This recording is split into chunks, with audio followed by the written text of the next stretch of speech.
Bismillahirrahmanirrahim. Welcome to this lecture. I am Sayyid Ali Hussain Shah, and today we'll be covering topic of poetry, Elective English 2. Feel free to pause, rewind, or take notes as needed. All But Blind by Walter de la Mare. Guys, this poem has been selected from Magic Casement, which is the book for Elective English 2, or it is also called English Advance Poetry Book.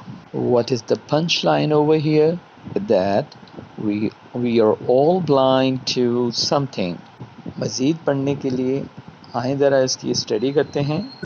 Let us dive right in. Let us start with the overview of the poem. Walter's poem, All But Blind, uses imagery of mole, bat, and owl. You know why? To explore the theme. What is the theme? Of limited perception. Each creature, nearly blind in its own way, navigates its environment despite its limitations. The final stanza reflects on human perception, suggesting that, like these animals are above animals, we too are blind to certain aspects of the world around us. The poem highlights that everyone has blind spot, encouraging humility, humbleness, and awareness of what we might not see. Born 1873, died 1956.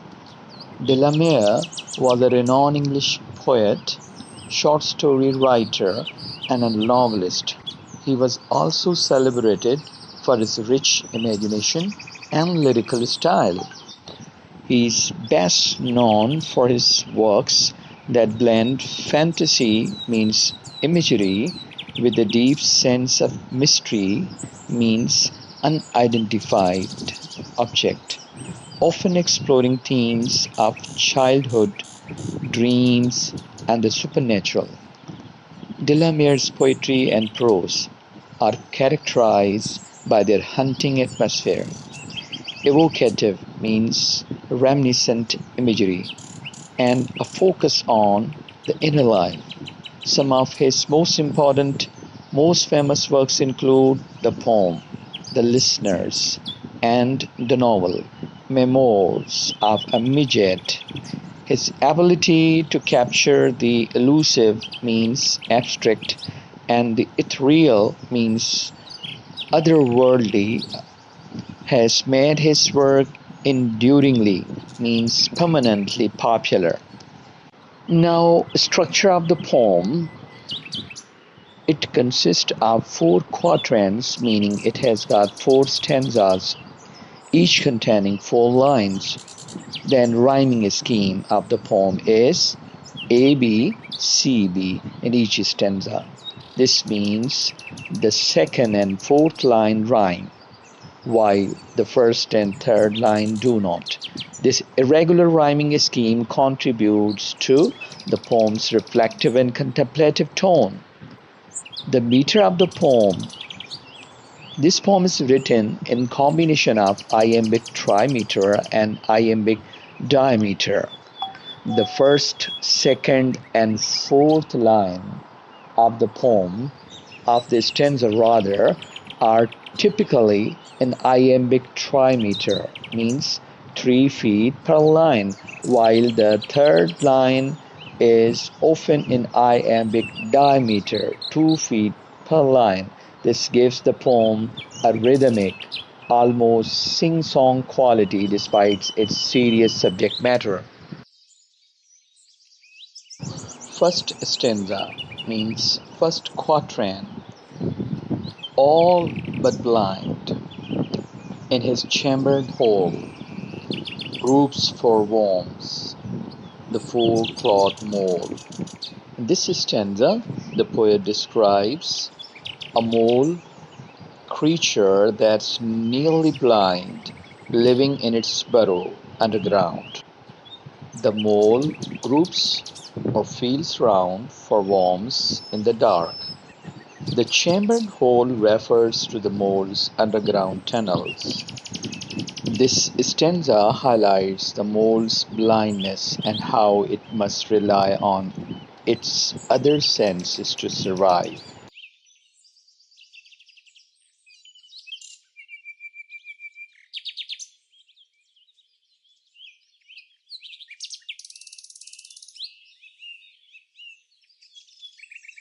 Several poetic devices and figures of speech that are used in the stanza here. The first is imagery.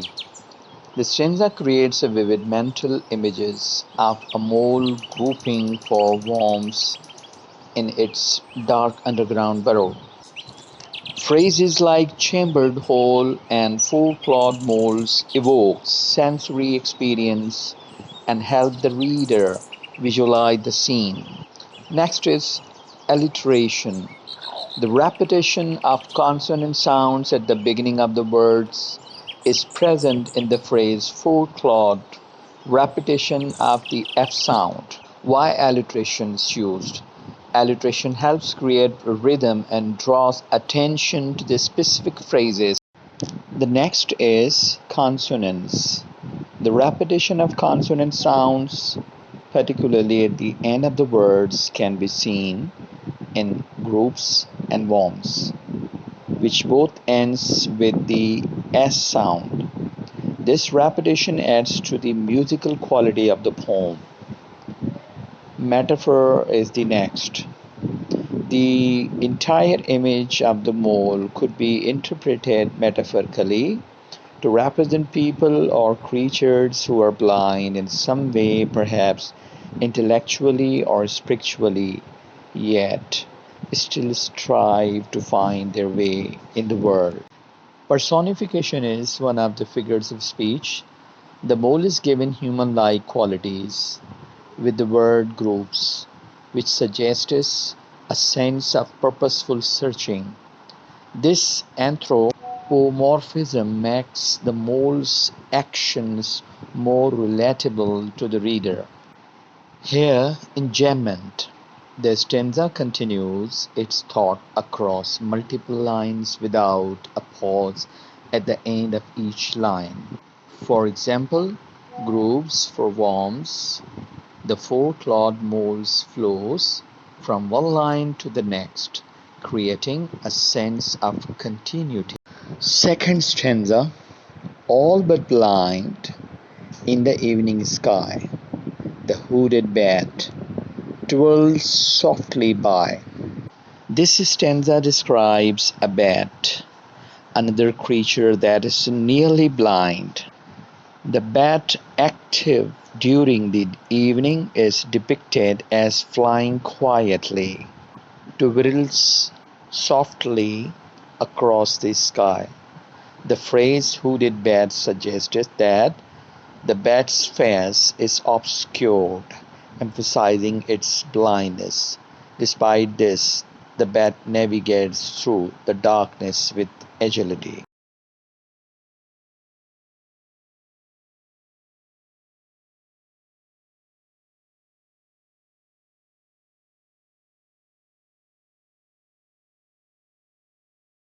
In this stanza, the poetic devices and figures of speech. First, imagery. This stanza paints a picture of the bat flying through the evening sky, evoking a sense of dusk and quietness. Hooded and twirled softly contributes to the image of the bat's graceful yet airy flight. Then alliteration, the repetition of the S sound in softly in sky creates subtle soothing effect, mimicking mimicking the quiet movement of the bat. Metaphor, the hooded bat could be seen as a metaphor for those who move through the life shrouded in darkness or ignorance, yet still manage to find their way. Then personification. The bats personified through the action twirl softly, which implies a deliberate, almost gentle movement, adding a touch of grace to the bat's nocturnal behavior. Elements of poetry in the video which is made earlier, which is the foundation of all the basic ideas, poetic devices, figures of speech, and genres. Now let us come to the assonance. What is assonance? The repetition of vowel sounds, especially the I sound in and evening, adds to the musicality of the stanza. Third stanza. All but blind in the burning day, the barn owl blunders on her way. In this stanza, the poet describes a barn owl, a bird that's also nearly blind, particularly during the day. The phrase burning day refers to the brightness of the daylight, which blinds the owl. Despite this, the owl blunders or stumbles along her path, highlighting the struggle she faces when out of her element.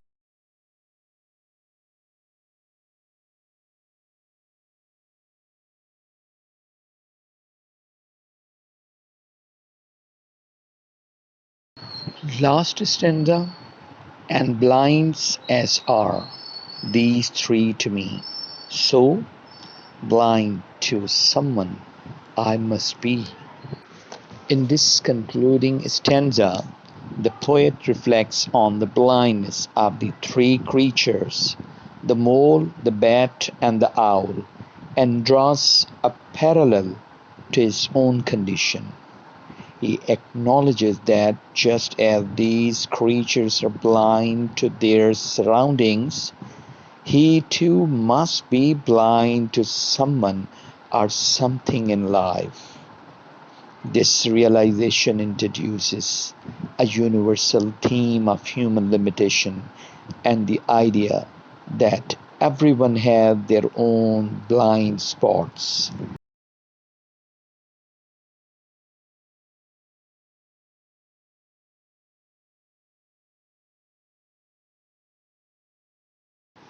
In the last stanza, let us find out the poetic devices and figures of speech.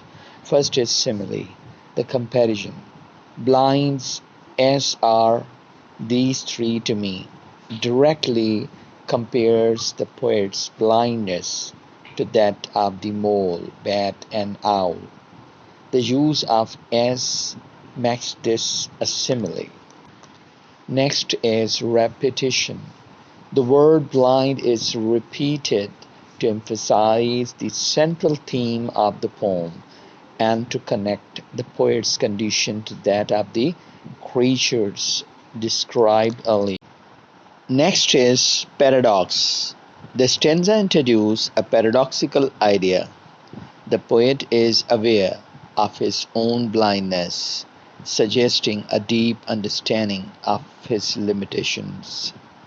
This awareness of blindness contrasts with the actual condition of being blind. Epiphany.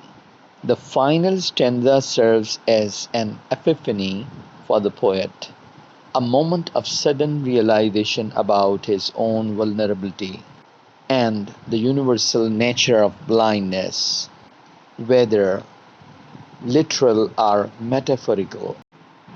Tone in this stanza is reflective or contemplative, as the poet turns inward to explore the theme of human limitation and perception. Overall theme of the poem.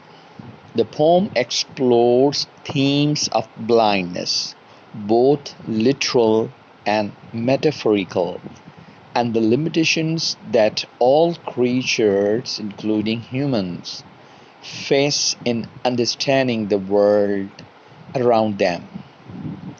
The poet uses these nearly blind animals to draw a parallel to human experiences, suggesting that everyone has areas of ignorance or lack of perception. For further questions, discussion notes, or online videos of lectures, feel free to reach out. Best regards.